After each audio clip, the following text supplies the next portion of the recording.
right, we're going to get started. Thank you all for attending, and first thanks obviously to the entire ETH Barcelona team for setting everything up, making sure everything was seamless. I hope everyone's enjoying it so far. Woo! Yeah! Yeah! I know it's a bit later and you guys are making a trade-off to be here versus the bar and the fun, so appreciate that for sure. But today we're going to be talking about Ethereum Attestation Service, which is a new public good. And if you're not familiar with attestations, that's okay. The next 30 minutes or so will really help you understand why we built attestations and how they can be used, and then actually go through a few workshop examples of making your first attestation if you'd like to follow along as well. Before we get started, has anyone heard of attestations before with a raise of hand? Nice. Nice, awesome, great. Defolio team for sure. Awesome. So EAS is an open source infrastructure public good for making attestations on-chain or off-chain. If you don't know what attestations are, in the next 5 minutes or so, I'll explain kind of why we built it. It'll really help before we get into the interactive workshop side. But some things to note is that we are completely open source. We're permissionless, so we're completely free and easy to use. There's no token. We're funded through grants and things like that. We were really passionate about digital identity and reputation, and we were thinking, why hasn't anyone been able to solve digital identity? It's the holy grail of use cases because it can unlock so much. It can help with civil resistance and all these really amazing use cases. And there's no shortage of new protocols that have tried to, that are building identity-related services. So just even looking around today, you can notice that the identity ecosystem is completely fragmented. There's WorldCoin, Proof of Humanity, Spruce, POAP, Lens, BrightID, Disco. There's even Web2 companies exploring digital identity like MasterCard and others. And so as devs, we have a never-ending list of protocols to learn. If we want to aggregate these different types of identity-related attestations, you have to learn all these different protocols and keep up with it. So we were wondering, well, because there's so much fragmentation, maybe everyone's building one layer too high. So we're like, well, what actually is identity? What was your first identity? At one point in your life, you didn't have an identity, and then you did. So when was that moment? And we realized it's when your mom named you, right? When you're born, she attested to your name. She said, this is my son, Bryce. And then throughout life, other entities attest about different aspects of who you are. Like the government attests to your birth certificate, you go to school, and then your teacher might attest to your grades. You might attest to friends that you have in the class, whether or not you trust them or you like them. They might attest to you as well, whether or not they trust you. And so what we realized is throughout life, you can actually represent identity as an aggregate of attestations about someone or something. And so if you actually want to solve digital identity, you can't first start with an identity service or a protocol. That's just one aspect of someone's identity. You first have to start with a infrastructure layer or a base layer where any entity can attest about these different aspects and facets of your life. And so what we're doing is we built this infrastructure layer where any entity can make attestations or make different claims, but it's used for way more than just digital identity. We're working with a lot of the identity protocols. We'll go into that in a little bit more detail. But you can also use it beyond identity. So we have a lot of amazing teams. The Defolio team that is here, they actually use attestations for quadratic voting for the ETH India or ETH for All hackathon. You can use it for authenticity. So especially in the age of AI, if we think about all the amount of content that's being produced today, in about a couple years, right? Imagine how much AI-generated content is going to be that we're all going to be consuming and interacting with. How do you actually know that that content is real or that it can be trusted? Attestations give us a way to do that. We have teams that are exploring different types of proof of authenticity, proof of compliance, proof of attendance. You can build social networks and create a registry about anything, but the use of attestations help us go beyond identity. And the feedback and traction has been pretty amazing. So since we launched at ETH Denver, Optimism, they were building their own attestation protocol. It was called the Attestation Station, if you're familiar with it. They ended up deprecating the Attestation Station and upgrading to EAS. Base has inherited it, and also we deployed on Base. Devfolio has used it for quadratic voting. On-chain cheer, and they're starting to make more progress around some other ideas. Gitcoin Passport, as an example, they are making passport stamps. Those are essentially attestations. And EAS is really easy to integrate. It took us a while to really break it down into a simple concept. So EAS runs on 2 smart contracts. One is to register a schema about any data topic. And then, so a data topic could be like, let's imagine this hackathon. You might think, what data is important or relevant to an event? And that could be the event name. It could be the location, whether it's like a virtual event or not. You register a schema, and then the second contract allows you to make attestations on that schema. And we've built several tools, and we'll go into kind of the application from here, but we built several tools to make the dev experience super simple. So we have an SDK, we have GraphQL endpoints, we have endless documentation, a lot of things to really make sure that you can start building with attestations really fast. But we can't do it alone, so we are a public good. The attestation ecosystem, the more people that are attesting, the stronger it gets for everyone. And so let's go into some examples. Any questions? Any questions before we jump in on what attestations are?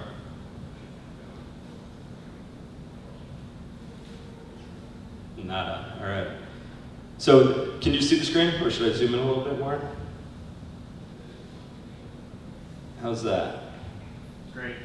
All right, good. So you can follow along if you'd like. We built a lot of tooling just to help developers and other people verify and explore attestations. So we essentially built the Etherscan of attestations. Once you go to sepolia.easscan.org, you can use the chain selector here to just explore where you'd like. So we're going to use Sepolia for this workshop. We're also on Arbitrum, we're on mainnet, Optimism, Goerli, Base, and then the Optimism Bedrock contracts, we actually will have like a special address that will be pointing to EAS. So you'll be able to use it on Optimism's new mainnet. So on the EAS Explorer, we have just a list of recent attestations that have been made and then schemas. So I'm going to go into some of the schemas here. And you can see just random data topics that people are creating. And so it's some of the more recent ones around sources, credential types. I'm just going down. Here's like a favorite player and a favorite team, so like some sports use case. Employer ID is passed. And you can start to explore the different types of schemas that people are interested for their use case. But let's go to the hackathon example. So I'm just going to the schema record. And so if you look at this schema record, you can see who created it and then the data topic that it's related to. So we have string, hackathon, location, virtual, the start date, and then the end date. And optionally, every schema can have its own resolver, which basically unlocks the schema to have some superpowers. You can apply a resolver contract at the schema level. So imagine as soon as someone attends an event and you want maybe like to mint a POAP or something like that, the resolver contract, as soon as the attestation is made, it passes through the resolver, and you can have any arbitrary smart contract logic related to the schema. But this one doesn't have one.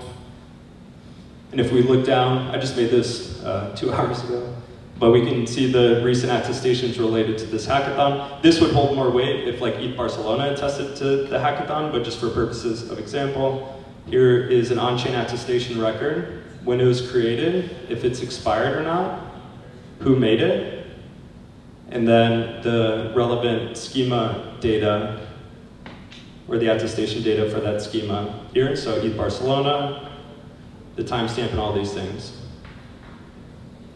The power of attestations is that you can revoke them. So imagine you're attesting to someone's like authorization in your community. You could attest to their them being a member, and then let's say you're attesting to their role. and they go from like a junior engineer to a senior engineer, right, or to a manager, you can revoke their original attestation and then reattest to their role and still have that on-chain record. And this is a little more secure and transparent than passing NFT-based roles in a community because NFTs are transferable. Attestations are simply just one entity attesting about some aspect of someone. So imagine the role being attested to, and then you can revoke and reattest their new role. But let's make one. So some of the questions we get most often are, what about privacy? What about off-chain? I'm going to go through some examples of us doing that. But if you are curious about how to make your own schemas, we built a lot of no-code tools to make it super easy for people. So you can type in, like, maybe we want to register this hackathon talk or this workshop talk. So you could have, like, workshop name. Maybe it's just workshop and it's a string. And if you want to have, like, maybe the start time or something, you can make any schema topic that you'd like in uint64, and then apply the resolver address and attest to it. Okay, then that gets registered as a schema. So let's make an attestation together. We're actually going to do this one off-chain since I just showed an on-chain example. And this is just a string. So we want to make a statement. It says string message. Not every attestation needs a recipient. So imagine if you're just self-attesting or just attesting about some aspect, it might not have like a subject related to that, so you don't actually need to have a recipient. And we can type in a message, so we could just be like GM. I'm trying to type with 2 fingers.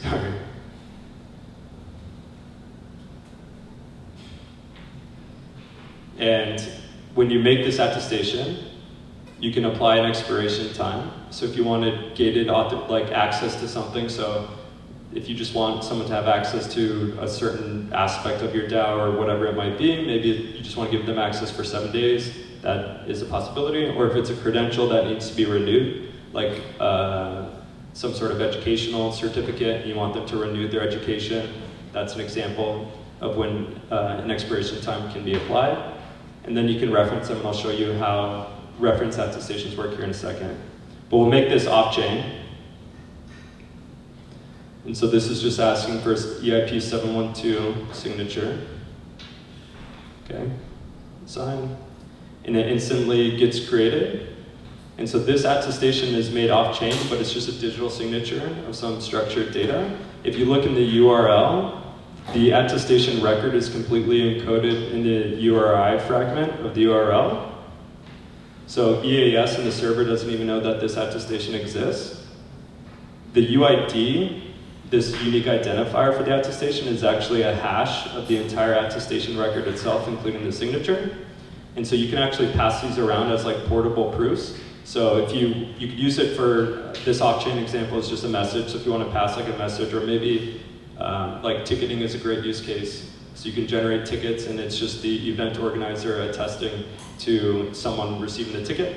And then this QR code, actually, I'll try to go into a mobile view so you guys can see it a little bit easier or bigger. But if you scan this, oh, sorry, wrong one. If you scan this, it actually has the entire, it'll decode in your browser and it'll show you this attestation record, but it's completely private and you can pass them around. And you can store them wherever you'd like. So imagine if you make an off-chain attestation, you can store it in your own server, you can store it on Ceramic, you can store them really wherever you want to keep the off-chain attestation. And then one thing that off-chain attestations don't have is you can't actually prove when it happened. That's like one of the key benefits of a blockchain is the verifiable timestamp, right? That there's consensus from a network saying that this thing actually occurred when it did. Off-chain you can't. So imagine like I made this attestation record, I could technically change the date, right? Or generate it off-chain and not have like proof that it actually occurred when it did. So this on-chain, we built a mechanism or just a function, a helper function to allow you to timestamp the off-chain attestation on-chain, giving it proof of existence.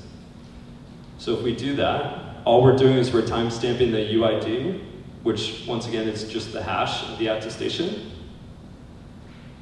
and it gives it a timestamp. So now this is still private. What's being timestamped is not the entire attestation record, it's just the UID, so no data is being disclosed about the attestation itself. And once it happens, you'll be able to see that there's this on-chain record here on Sepolia. But this is completely private. And if you want to, you can publish it to IPFS to make it to make it public. So I'll just do that for this example. And then now this is a public off-chain attestation. It's pinned to IPFS. You can pin it to your own IPFS if you'd like. And you can revoke them as well. So let's say it's not a GM type day. I could revoke this statement if I wanted to. Now, we get a lot of questions about like user privacy, and we were trying to explore like a lot of ZK use cases, and we're working with teams like Sysmo and others on how to generate proofs off of attestation data. But we're thinking right now, ZK technology is very application specific. There's no standardization around it. So we were trying to think, well, maybe there's a way we could selectively disclose data related to some private information. And so we built some fun use cases around private data. And I'll show you how this works here in a second. So we're going to this schema called private data. And it's just a bytes 32 field, okay, for private data. But what we've done is we were exploring Merkle trees. How many of you are familiar with Merkle trees and how they work? Nice. So Merkle trees, essentially what they do is you can have a bunch of data, and then they all roll up into one unique identifier or hash, and you can selectively prove that a piece of data was a part of this tree structure. And so what we're doing here is like, imagine if you look at your driver's license today, there's a lot of a lot of personal information on it. So when you go to a bar and they want to verify your ID, right? You might show them your ID, but it also shows your address, right? More than just your birthday. It shows your weight, where you live, all these things. You don't want to disclose all that. So imagine if we were to attest, if someone attested to viewing my address. So we have, let's just say full name. I'm just going to do this kind of fast, Bryce. Maybe we have like my, some more like private data, my social security number. It's not actually real. Just kidding. And then you have your address. Maybe it's like date of birth. I'll just say DOB, and then you could have a calculated field like is over 21, and then we'll say true. But it could be any arbitrary data. So another use case for this, just for context, is you could use this as like an allow list of people for an airdrop or something, and you're just attesting to the hash. So I'm going to do this on-chain, and what's getting stored, hold on. I'm going to add a recipient here.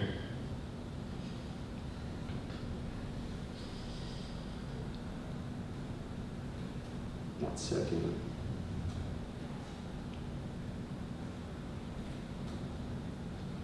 So I'm making this attestation on-chain, and what's happening is we're actually generating a Merkle root. None of this data is being stored on-chain. We're just generating a Merkle root hash, which is just like a string of a bunch of like letters and numbers. And what we'll be able to do is, imagine if this was a verifier, someone like a KYC provider, and we've been in talks with a few, not to like have a fully compliant KYC process, but just to verify documents about someone. Imagine if this was a KYC verifier who attested to me, right? That here's this Merkle root hash, and you can see some data fields underneath here because I have it stored locally. But if I were to go to a private browser, all you see is just the Merkle root hash here. Okay, nothing else. You can see when it was created, who attested to it. So the value of the attestation is who makes it, right? Right now, no one's going to believe like this private data because it's just me, but if it came from a KYC verifier, then it's more helpful or more trustworthy. So I'm going to go back over to this proof, or this Merkle root, and let's just say I want to prove that I have a full name and my name is, Bryce, and I want to prove that I'm over 21. Right? That's it too. I can instantly create a Merkle leaf, a proof, and you can, if you look into the data here, everything is salted, so you can't brute force it. So if you know like some aspects about someone, you're not going to be able to like guess the rest of what was in the Merkle root. And so if you didn't catch that, I just like copied this whole thing, went over to the record that just showed the Merkle root hash, and I can verify the proof. And it instantly decodes, so you can see that this data was Bryce, and that it's, his full name is Bryce, and then is over 21 true. And that's the only thing that's decoded. No one would be able to guess the other fields related to it. Any questions on that process? So people are exploring ways to use it for allow lists, like I mentioned before. Also like private data disclosures for attesting to like certain aspects of, and this could be done off-chain too, right? So it's not like on-chain, but attesting to like medical records and things like a medical visit. As an example, we had some hackathon teams exploring that. And one of the other use cases that, and just a heads up, so we don't actually want to be like the place where people are making all these attestations through this UI. We're just the infrastructure layer for people to build like really cool UIs on top of it. So you might see this and be like, well, who's going to use like verify, Merkle proofs and stuff? But this can all be done in a very elegant and beautiful UI, and then just allow engineers and technical people to verify against it on EAS scan.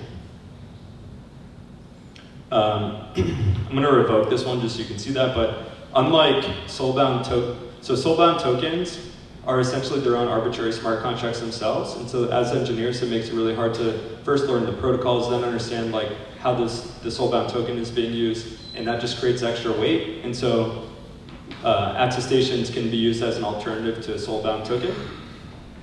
Soulbound tokens still have some unique value if you want like that collectible, but the risk of someone like selling their private key or getting bribed doesn't actually prove that that attestation is like secure, that soulbound token. And so I think I just revoked this unless I just rejected it. You can see if an attestation has been revoked. So as the issuer of the attestation, I just revoked this. So when you're interacting with the smart contract, you can check to see if the attestation was revoked or not.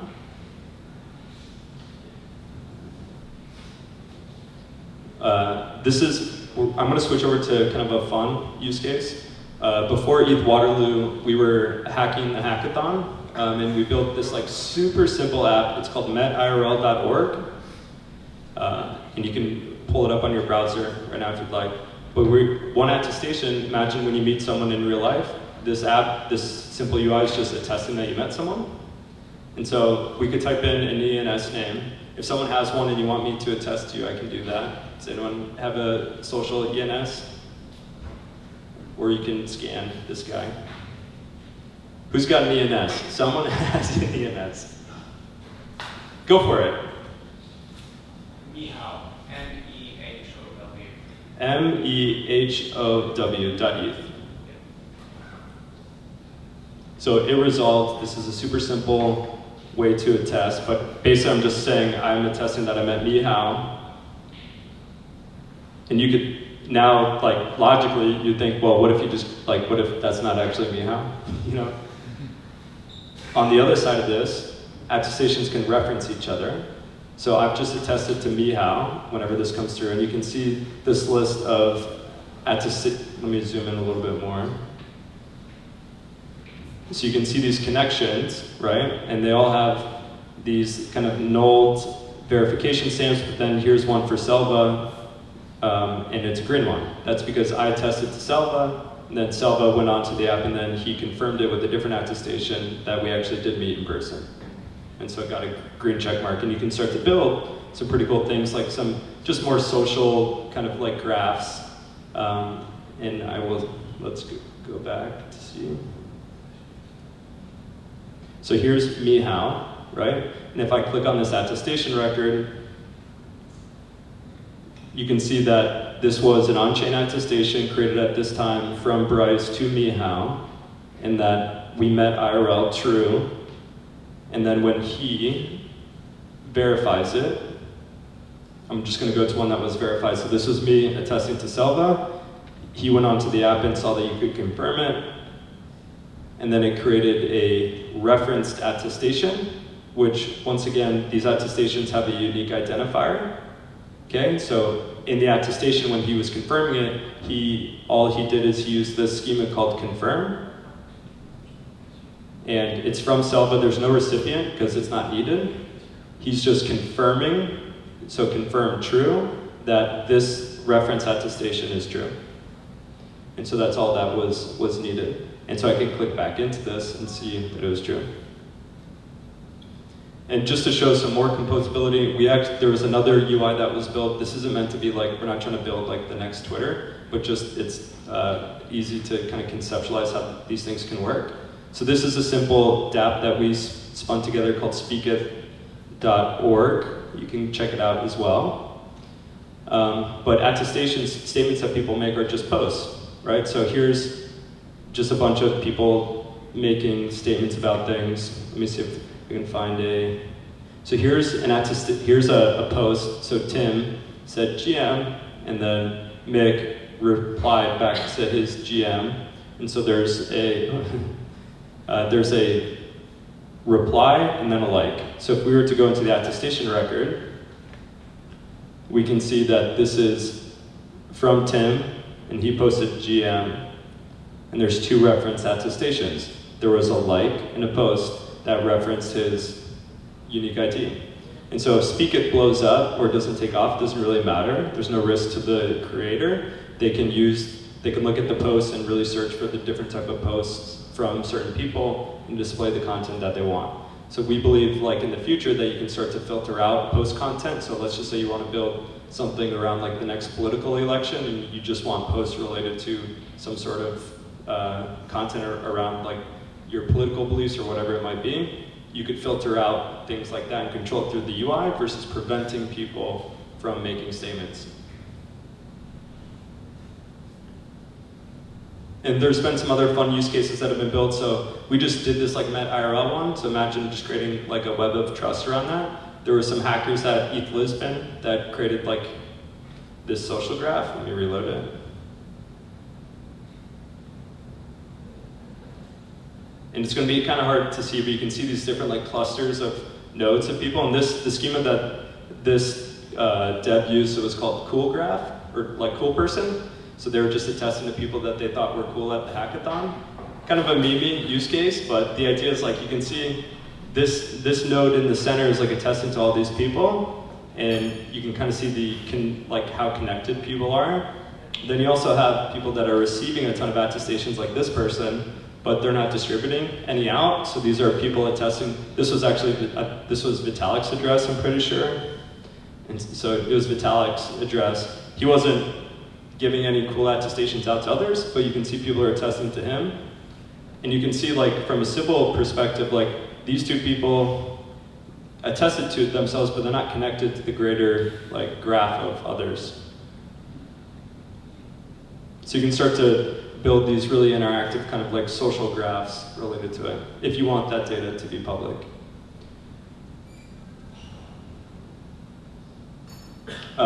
We have a ton of documentation, so if that's like the route you like to take. We have a full SDK to help you get started really fast, and then there's endless tutorials around different types of attestations that you can make. So like what reference attestations are. We talked about private data, delegated attestations. Imagine if you're building a social app and you don't want your users to pay for the transaction, or perhaps you want to pay for the transaction for the user because you don't want to, have them go through that UX issue. You can delegate who the payer is to put things on chain. Time stamping, and then resolver contracts. So like These are just examples, but emitting a payment once an attestation is made. So imagine you're building like this knowledge graph of like using oracles that know a subject really well. You could automatically have them attest, and as soon as like people, they get selected, and then as soon as you want like payment to go out to them, it could resolve, and then the payment goes out to the person that provided, you know, the knowledge. So you can build oracle systems, you can build lots of any arbitrary smart contract logic can be applied at the schema level. From a use case perspective, what we're getting really excited about is just the amount of civil resistance use cases and like working with a lot of the digital identity protocols today. So we have at least had conversations with just about every protocol, and we're in kind of like the prototyping phase for people to start making attestations. And as we start to have all these attestations for digital identity, what we're doing is we're giving the power back to the person to choose which attestations matter to them for civil resistance. Because you might be fans or not fans of WorldCoin as like an initial proof of like humanity, but maybe you don't want to use WorldCoin. So you might look at Gitcoin or some other protocols and value those. Or perhaps WorldCoin is the only thing that you would need to verify that that person was a human, so you just look for that attestation from WorldCoin. But we're not trying to create this big brother score system where we define what attestations matter to you. We're just creating an ecosystem and a base layer for any entity to make attestations. Another interesting use case is that content authenticity one. This is the final one that I can show you guys. But this is just a bytes 32 content hash. So imagine as like, if you're on a podcast, right? And as a creator, I'm not sure if you all saw, like, if you're familiar with Joe Rogan, but he had like a deepfake podcast episode that was created, and he's like, no, that wasn't me. And like a lot of people that are more technically inclined can kind of tell that some of the AI generated content like isn't real, you know, but a lot of people don't know that. And so, and especially as technology improves, it's going to be really hard to tell the authenticity of the content that creators are producing. And so we built a very simple just demo example of how creators can attest the hash of some information. So I'm just going to drop a file. This is just a t-shirt. We're making some t-shirts. So this is just a GM t-shirt. And it doesn't upload anything. So when you have a file that's stored locally, you have the ones and zeros, and basically that can be generated into a hash, which is just a unique identifier of it. So it doesn't get stored anywhere, but we have this hash of that photo. Imagine that's like a podcast thing. I'm gonna attest to this, just off-chain, so it's a little bit faster. And now there's a content hash of that photo. But let's say I upload a different photo, which is just this brown shirt. It's gonna not verify.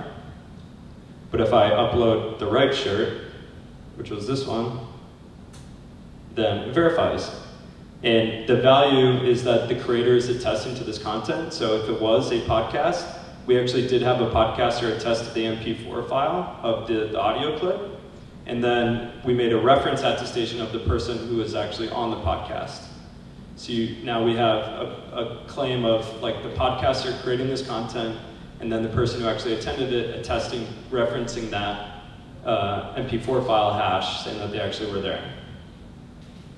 And we're really passionate about this use case because, once again, in like 2 to 5 years, it's going to be really crazy to see the amount of fake content that's out there. And we need to be able to use digital signatures to be able to prove that someone actually did that thing.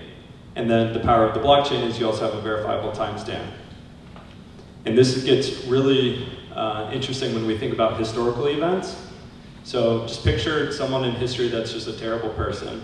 Okay, I'm sure a few people come to mind for you. And there's all this like historical content about them right now that we know is like true, right? Because it's like these old videos and things.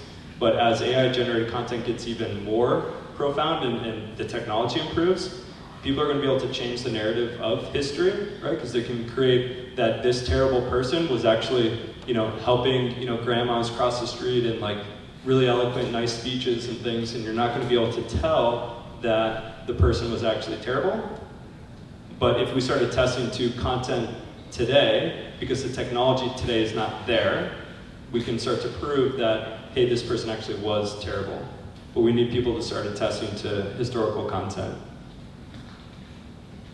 So we kind of it's kind of a speed run through attestations, but what type of feedback and questions does this create? I'd be shocked if there's none. Go for it. So with attestations, could it be like used kind of like multi-sig, I guess, to if somebody wanted to execute something like autonomously or whatever, and like, so for example, like there's, let's say, X amount of funds in this wallet, and then once it receives, I guess, let's say it's something that's very technical, and like the users just want to make sure like it's attested to that like the way this is being resolved is fair or whatever. Yeah. And then you could pick like 10 people who they think are qualified, and like once they receive like say over 7 of these attestations, would you be able to do something like that? Where like yeah, as soon so as you hit 7, the money go.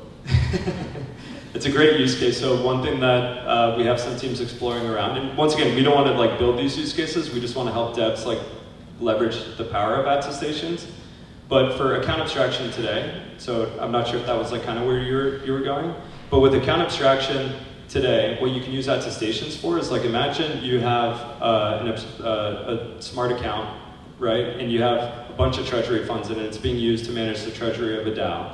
You could use attestations to customize the logic of how the funds are distributed. So an example of that would be, like, imagine just like a normal business today, when you want to approve some some funds like for a project, you'd probably want proof from the treasury manager or like the finance person, and you'd probably want some sort of like proof or like approval from the project manager who says we actually have people to do that project.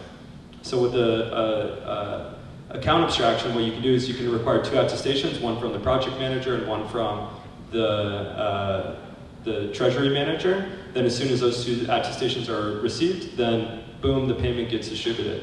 But only from the attestations that come from those 2 people.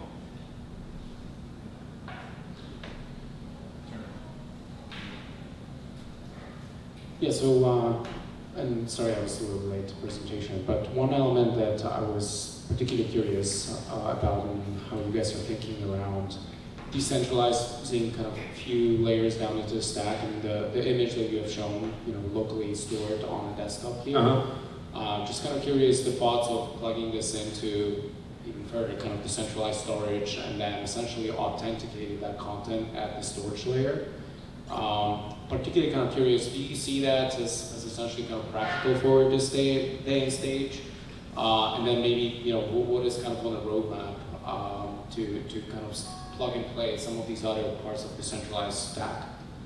Yeah, good question. So around decentralized storage and how attestations kind of fit into that, and one core thing to understand with the AAS is that we don't presuppose how people will use attestations or where they will be stored. And so it took us a while to like get to that kind of primitive layer, but when you make an off-chain attestation, you could store that wherever you'd like. And so we are talking with like Ceramic and other players that it could be on Arweave and you're just storing a hash of something or a document, there. But we don't presuppose where you will store it. But the power of the attestation is that it's one entity attesting to some structured data about it, and then wherever you want to store it, if it is off-chain, it's kind of up to the developer team about that. But it is incredibly important, especially for off-chain attestations, to have some sort of decentralization on where it is, if you want it to be more public.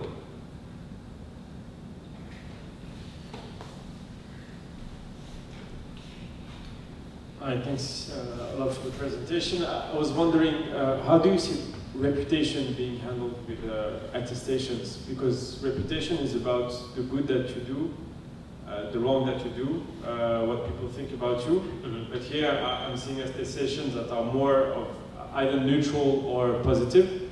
But have you seen any use case where people attest that this person is not doesn't have a good reputation and should be avoided? Things like that. Yeah, and it's a really interesting question, because if we just think about like people that a lot of people trusted before, if we think about like SBF, right? Like publicly, he was kind of a trusted person, right? But then we all know kind of what happened. And so when trust is very relative, right? So like your trust in your context is going to be so situational. So I might trust you for your recommendations on like movies, but I don't trust you for your cooking skills, right? It's totally contextual, but other people might say they do like your cooking skills. But in my network of trust, I might not value their opinions. I might value other people's opinions or my own. So the way that we see reputation being handled is actually through this concept of relative trust based off of your own context. So imagine like, and there are teams that are, so Karma 3 Labs and some others are working on like the compute layer of attestations, so you can start to aggregate these attestations into more digestible like nodes of context, more or less. And what you can do is like, imagine if I do want to trust you for your skill set on a particular subject, I could see, hey, based off of, so the guy next to you, Todd, says he trusts you and I trust Todd, well then you automatically have some seated weight that, hey, I probably should trust him because I trust Todd for these reasons. But if other people are attesting to you negatively that are in my network, then your trust level would go down. What we don't want to do is like build this big brother score, because big brother scores just aren't like a credit score, is like just not how trust should be. Like your value of whether you're creditworthy to me could just be that you did a deal with Todd once and he said, hey, no, he's good for it. That could be the only thing that I need to actually go into a trade deal with you. But if a lot of other people are attesting like, hey, he didn't do a good trade, then I wouldn't trust you in that context. But I still could trust you for your cooking skills. But how can you avoid that? Like it's on the application layer. If someone wants to build an app that builds this social score, you can't prevent it, right? No, we wouldn't presuppose what should be prevented or not prevented. So if you have a lot of people that are attesting positively or negatively to someone, the value comes from who's making that attestation. So just like the social graph, imagine like these nodes over here, right? I'm not sure, is it pulling up these two little ones? If these two people were attesting like all this negative stuff and like trying to create some like noise around someone being trustworthy, they're not actually connected into this like social graph of like who's trustworthy or credible. So you just ignore all those attestations that are being made. It's kind of like Twitter right now, where you can say whatever you want on Twitter and some people are gonna think you're credible and some people aren't. Similarly here, these people making all these like false statements, you wouldn't trust them, but if one of your friends attested the same thing, like, hey, they dispute this claim or they think this is bad or wrong, then you would trust that. Thanks. So I see this as a base layer, infrastructure layer for many applications. Maybe, let's say, lending, because under-collateralized loans are not out there at the moment. Maybe even payment trade platforms, marketplaces like data marketplaces, sensor, algorithm marketplaces, stuff like that. I'm just thinking, can you reduce the entry barrier of, let's say, someone that has a Twitter profile, and basically make an attestation that kind of creates a profile of this Twitter user on some new platform, maybe connects his wallet with his actually Twitter, but that connection is not seen for anyone, or it's not actually publicly visible, right? Yeah. And then could you onboard or could people that have a very good following on Twitter get like a specific extra or a higher score with this new profile that's created on the next platform? Is that possible to maybe do this onboarding really quickly and give people some of their credits that they have earned hardly on the platforms back? So yeah, is that possible? Yeah, so depending on, so there's like your identity is like so complex, right? You have like your financial identity, you have your social identity, you have all these like different aspects. But a lot of people, especially today, have invested a lot of time into their own reputations on Twitter. So let's say you have this very credible Twitter profile. How do you actually take some of that seeded reputation and like your own brand authority that you created and carry it somewhere else without like revealing maybe part of your your financial aspect? One way to do that is like, so attestations can still be made, and then using ZKPs or zero knowledge proofs, you can generate a proof that, hey, I own a credible Twitter profile, but this is my financial reputation. If someone cares about that ZK proof about your social clout, then that could still be carried without revealing your social identity. Say, for example, Just a simple one. saying this guy has over 1 million followers on Twitter. Uh-huh. He's very valuable. Obviously, his comment on this database should be valued a lot more. No, right? That's already, I don't want anything else. Yeah.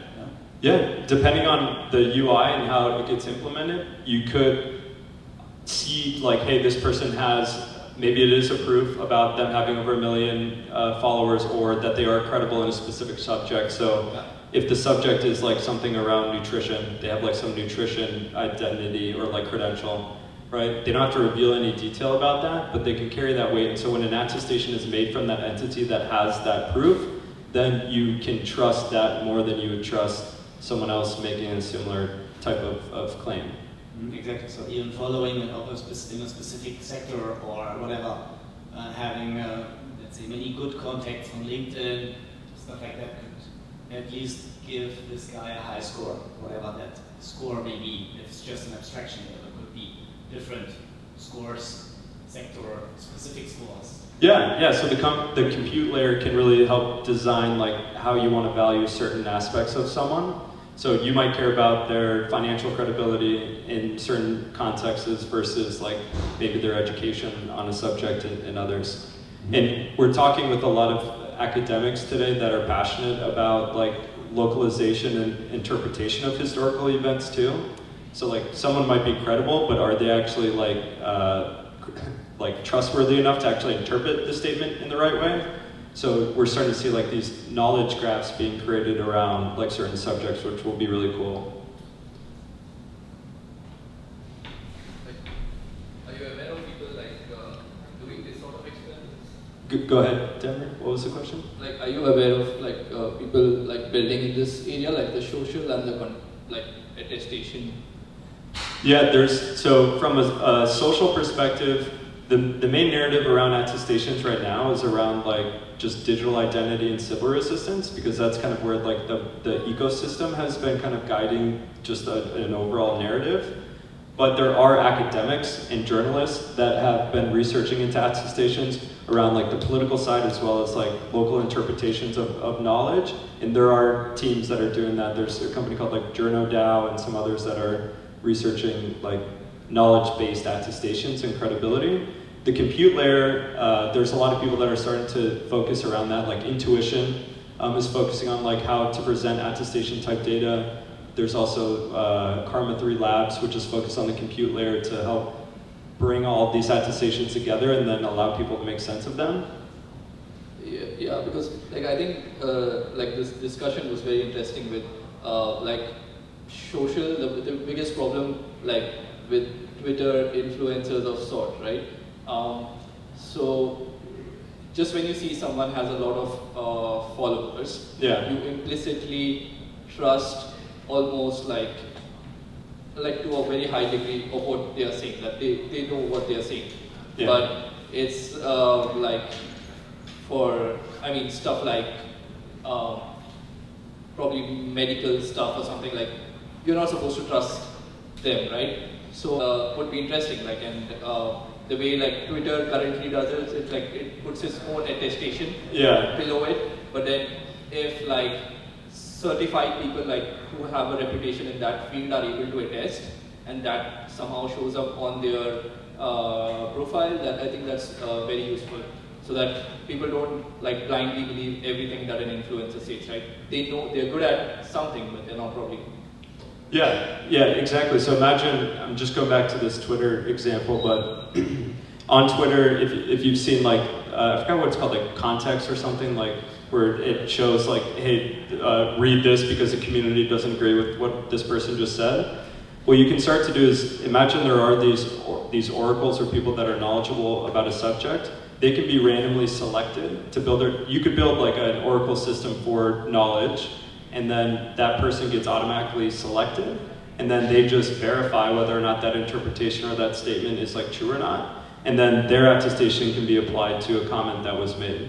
But that can all be done if these attestations are made on a base layer imagine this Twitter app this Twitter interpretation here is built, but then you could also build this knowledge graph or this Oracle system in a different application that these knowledgeable people are just looking at the posts related to their content and approving yes or no.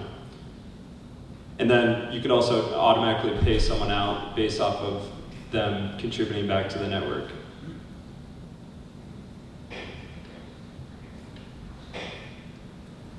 Will you be mentoring during the hackathon?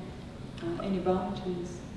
We don't have any bounties at this hackathon, but we are able to mentor. Projects are looking at it. We're happy to help with the implementation and stuff. And there's, we try to make the dev experience super easy for people. And like, we were just at ETH Waterloo. And so one way to think about attestations is like we built all these no-code tools to create schemas and to make these attestations. So we have teams that were able to like really easily create their own schema and then make an attestation. And we've open sourced a lot of things like this Met IRL is on our GitHub repository. You could clone it and get started as much as you would like. But yeah, we will be available to mentor for sure.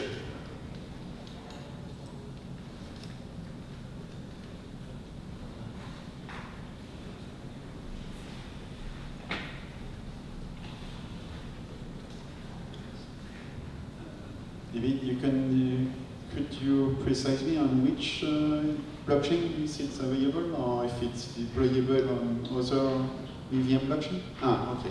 Oh, that's it, sorry. So the EAS Explorer will show the chain list on where we've deployed. EAS is EVM compatible, so our intentions, we just deployed on mainnet in March, but we intend to deploy across any EVM where there's builders building. And so we're in talks with a pretty healthy list of other people. The deployment takes like, I don't know, like an hour max, just through some testing to make sure that it deploys properly. The main thing is making sure that there's a healthy ecosystem of developers that are ready to accept attestations as like a narrative and they want to invest in it. Because if we just deploy somewhere, and anyone could deploy it because we're open source, you could just say, hey, I want to take these contracts there, you could do that. But the whole idea is like making sure that there's ecosystem support around attestations as a narrative, and it's been really well received. It's just deploying kind of thoughtfully, I guess. Okay, so I'm trying to deploy it, but during the hackathon, I could try to deploy it on a testnet, EVM testnet, to see how it works. And yeah, you can check out the deployment script. But if there is a chain that you're interested in deploying on, you could let us know. We could also help too. But it just depends. Thank you. Yeah.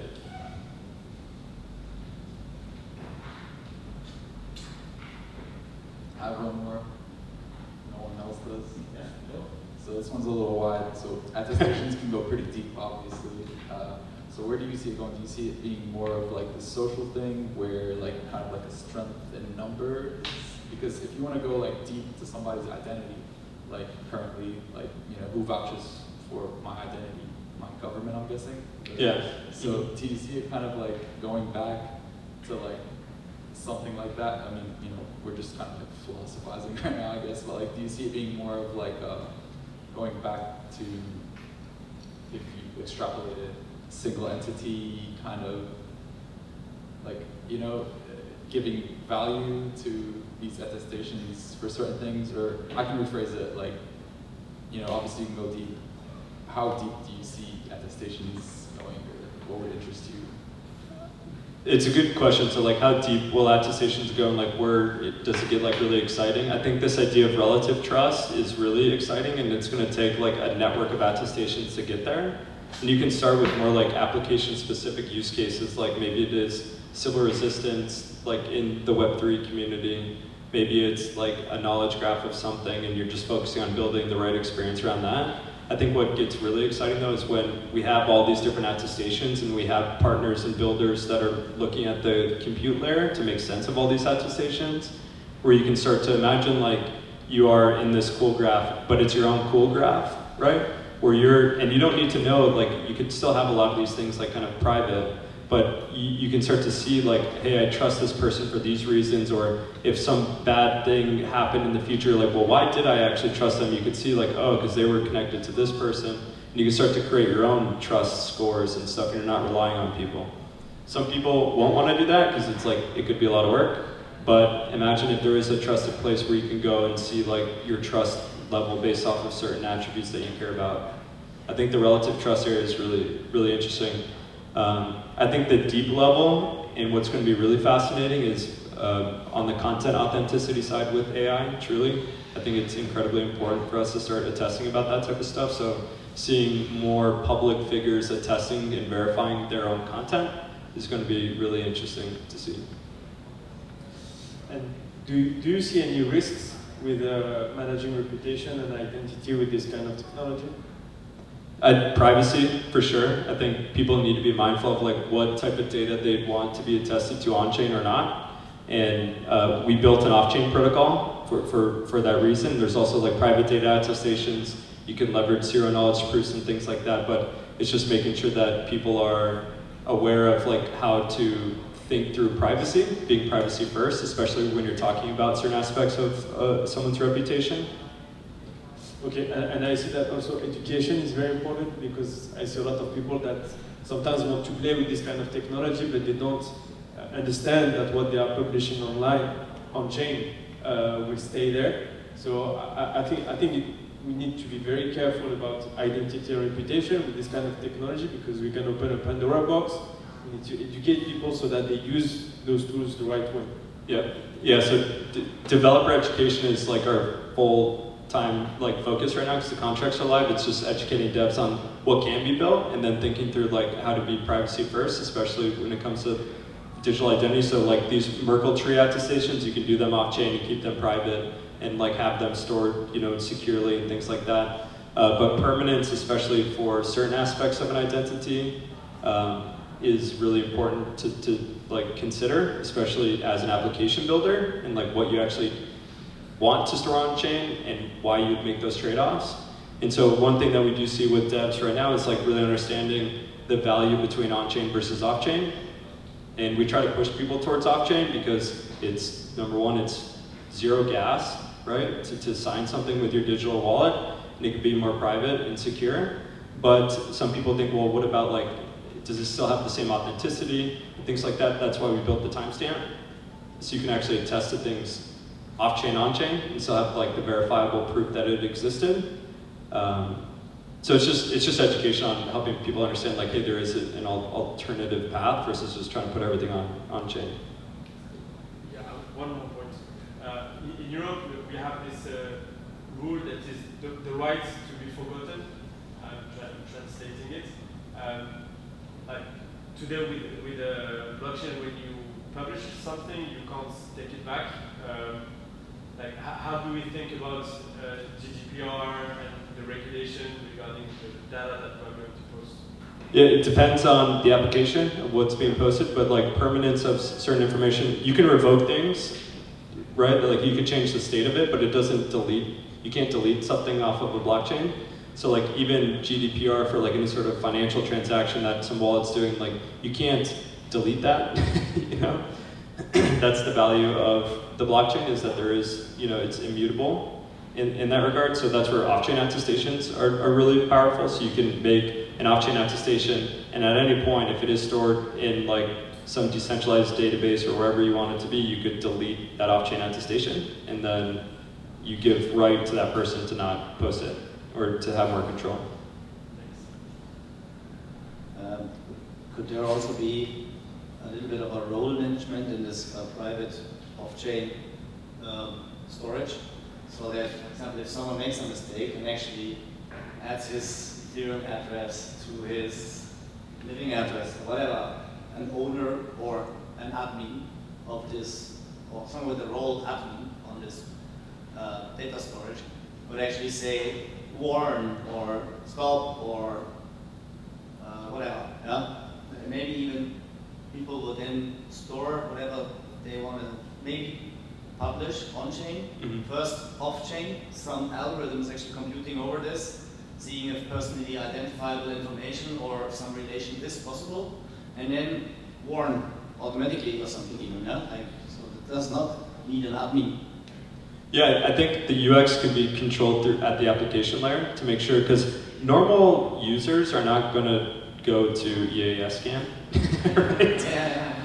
they're going to be interacting with applications that are leveraging blockchain, and a lot of that can be done with off-chain, permissions and things, and people could have like an admin role that's managing what actually gets stored or not stored or disclosed. But yes is the short answer, but it's really up to the application builders to make sure that they're privacy first when they're interacting kind of at the user layer, the application layer.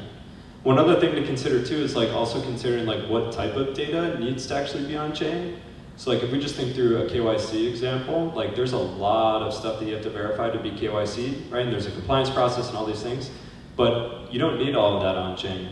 If there's a verifier that wants to go on chain for KYC because there is a use case to have like a KYC attestation, right?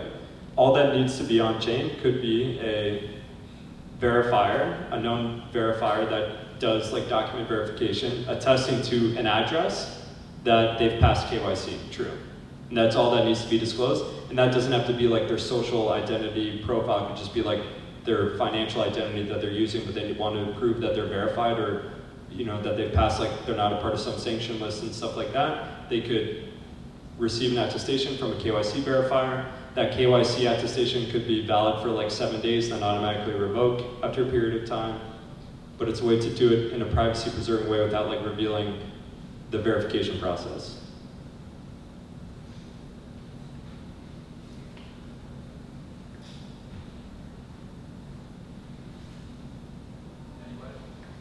Any other questions?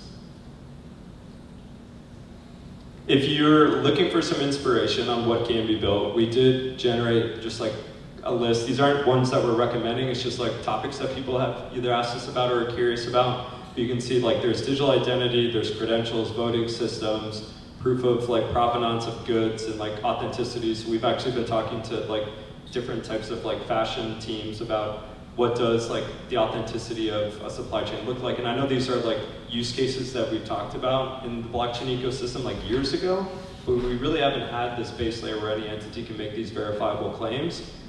So some of these are pretty proof of compliance, proof of funds, or proof of solvency, notary systems, verified ticketing, oracles.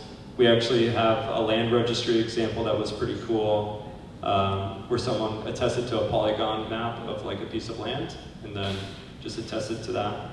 Prediction markets, vital record information, but privacy first, of course. And yeah, so there's a lot of really cool stuff that can be built with it. The main thing is just to start experimenting. And our team is accessible to help with any sort of mentoring around like how to think through the right schemas. So some limitations that we see with people is education to make sure that they understand like all the possibilities of attestations. And then how do you actually build like gas efficient schemas as well? So sometimes we'll see teams like creating schemas with a ton of data, but they might not be thinking about how to like turn those into like repeatable, a core thing with engineering is don't repeat yourself. So how can you actually turn them into just like components where you can, like an event is just one attestation, then you reference the event versus having the event information on the attestation every time. So we teach people on how to be gas efficient and stuff like that. But if you run into any technical issues, we're here to help. We have a Telegram group and stuff like that, and our team, our whole focus is around helping people get started. So check it out. If you have feedback, let us know. If you run into any use cases that you want to think through, I'm happy to help you too. Thank you all. That's our story.